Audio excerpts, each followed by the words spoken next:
Halo Sobat Estrus Mania, pada kesempatan kali ini Mimin ingin memberikan informasi mengenai analisa kelayakan usaha ayam petelur. Atau di sini kita akan berbicara mengenai berapa sih break even point dari telur ayam komersial ya. Nah, pada kesempatan kali ini itu kita bukan membahas tentang teknis budidaya ayam petelurnya ya, teman-teman.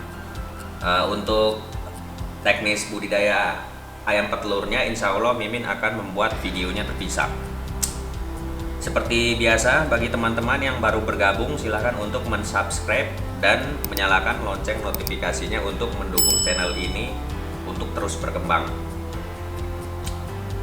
Nah, baik, langsung saja kita masuk ke pembahasan. Seperti biasa ya teman-teman, sebelum kita mengkalkulasikan hitungan analisa biaya produksi ayam petelur, terlebih dahulu kita harus memiliki data performa atau data acuan ya dari penelitian sebelumnya dari strain ayam yang kita ingin budidayakan.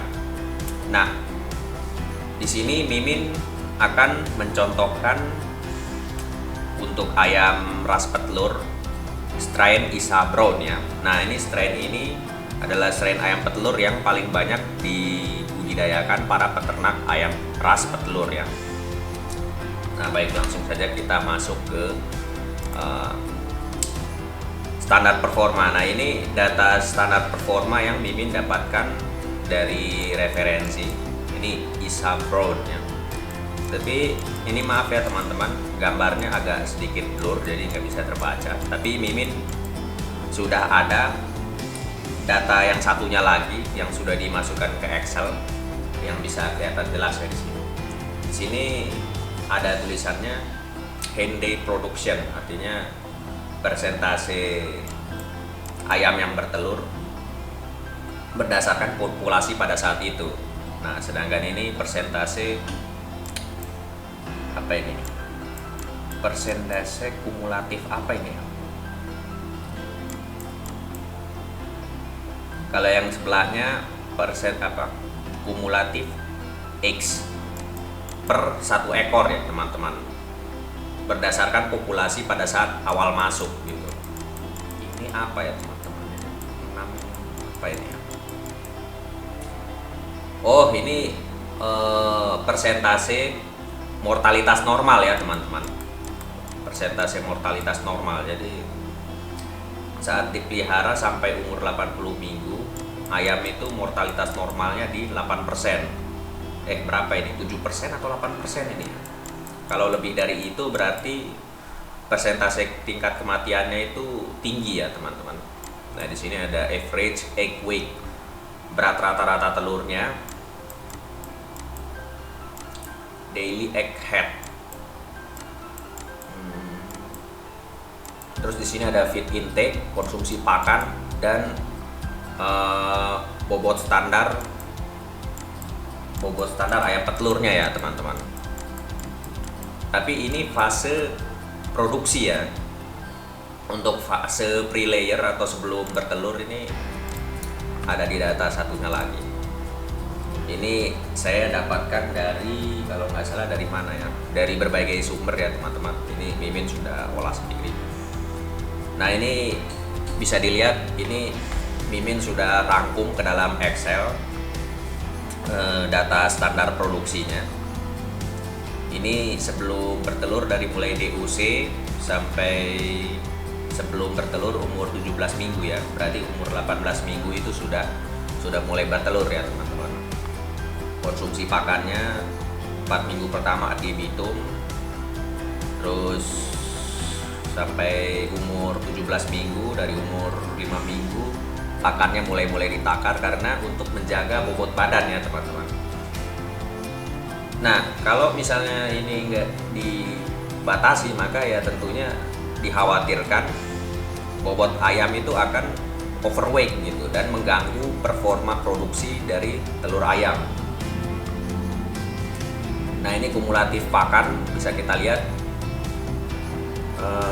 Ini dari umur DOC sampai umur 17 minggu itu konsumsi pakan total itu sekitar 6 kiloan ya teman-teman. Jadi misalnya kalau teman-teman ingin beternak 1000 ekor, berarti modal pakan yang harus disiapkan ya tinggal dikalkulasikan aja teman-teman, 6 kilo dikali 1000 ekor dikali harga pakan tersebut begitu, 6 kilo ya teman-teman. Nah kita sekarang lanjut ke data produksi, data standar produksi. Ini untuk strain Isa Brown ya teman-teman. Nah ini sebenarnya untuk strain yang lain bagaimana Min? Apakah data ini masih bisa dijadikan acuan? Sebenarnya masih bisa, dengan asumsi perbedaannya sedikit ya.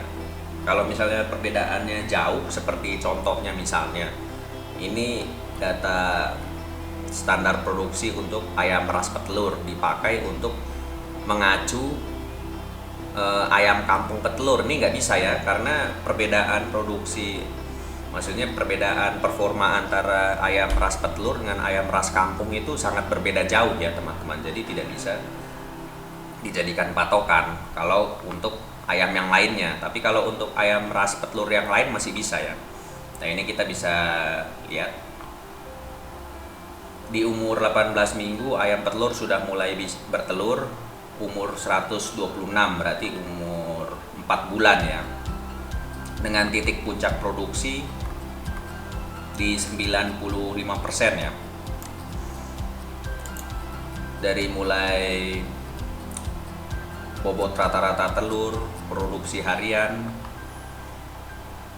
terus produksi telur kumulatif berdasarkan populasi awal ya, terus bobot badan, feed intake, Mimin semua sudah terangkum di sini.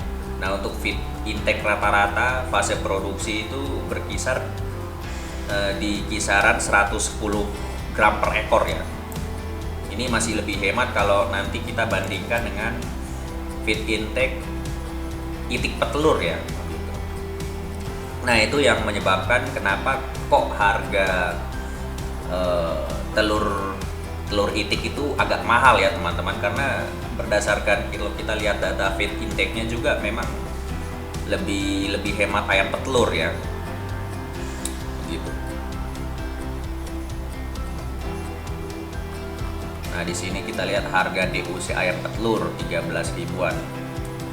Nah, teman-teman, mungkin teman-teman ada yang bertanya, kenapa sih ini kok DOC ayam petelur ini kok harganya bisa sampai 2 kali lipat dari DOC ayam broiler gitu.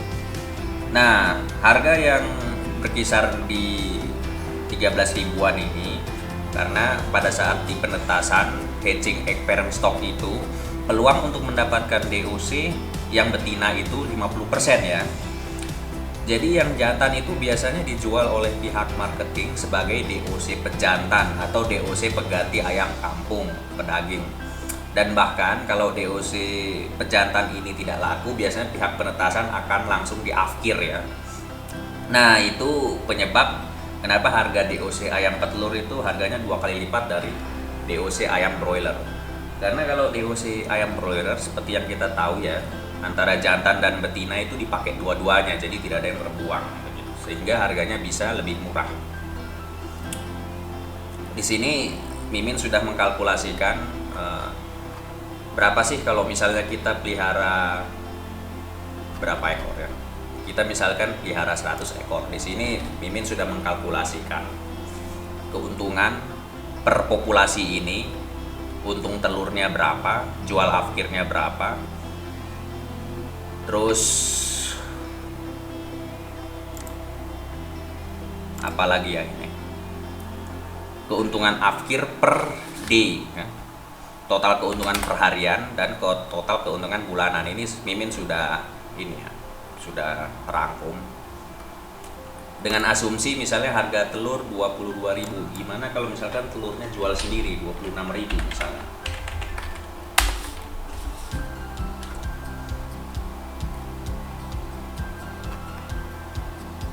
Nah ini tentunya bisa lebih banyak lagi ya teman-teman. Nah ini untuk sebenarnya telur itu 1 kilo isi berapa ya teman-teman. Nah 1 kilo isi berapa itu tergantung dari pada umur berapa telur itu didapatkan. Maksudnya telur itu didapat dari ayam umur berapa hari ya gitu. Di sini kita bisa lihat di umur baru-baru bertelur, umur 18 minggu eh, sampai umur berapa ini? Sampai umur dari umur 18 minggu sampai 22 minggu itu berat 1 kilo telur itu cukup bervariasi ya teman-teman. Mulai dari 23 butir per kilo karena telurnya kecil-kecil ya, sampai nanti dia mulai menjelang konsisten itu di umur 20 mingguan ke atas ya, dia sudah mulai stabil di kisaran 17 sampai 15 ya. Karena telurnya sudah lumayan besar juga sih. Semakin lama dewasa umur ayam, maka bobot telurnya per butir akan semakin besar. Gitu ya teman-teman. Nah, terus apalagi ya? Harga pulet ini didapat dari mana sih? Harga pulet ini didapat dari harga bibit, terus ditambah kumulatif pakannya, terus ditambah 2000 itu OVK dan kawan-kawan ya, maksudnya dan lain-lain gitu. Biaya tenaga kerja mungkin per ekor. Jadi harga pulet sebelum bertelur, sebelum umur 18 minggu itu sekitar 45.000 ya, kalau kita asumsikan dengan harga-harga yang ini teman-teman gitu.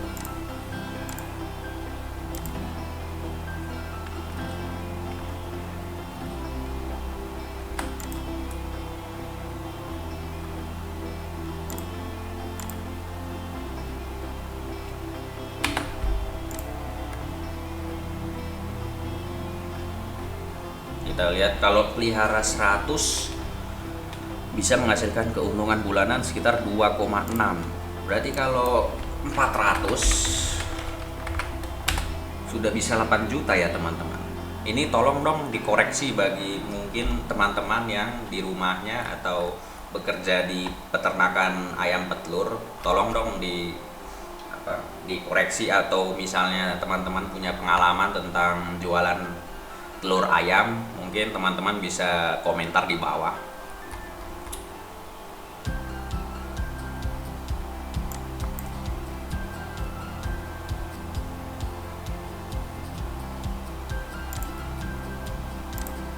Nah, mungkin dari teman-teman ada yang bertanya, apakah ayam petelur ini dipelihara dengan memelihara juga jantannya? Nah, jawaban dari Mimin, tidak ya teman-teman. Jadi ayam ras petelur ini dibudidayakan tidak dengan jantannya ya, sampai dengan umur akhirnya, yaitu di umur akhirnya itu 80 minggu atau sekitar 560 hari atau 1,5 tahun ya teman-teman. Oke baik, mungkin sekian video yang Mimin bisa sampaikan pada kesempatan kali ini. Semoga videonya bermanfaat bagi kita semua. Kira-kira Mimin kedepannya bakal bahas tutorial tentang apa lagi ya? Tolong dong komennya di bawah.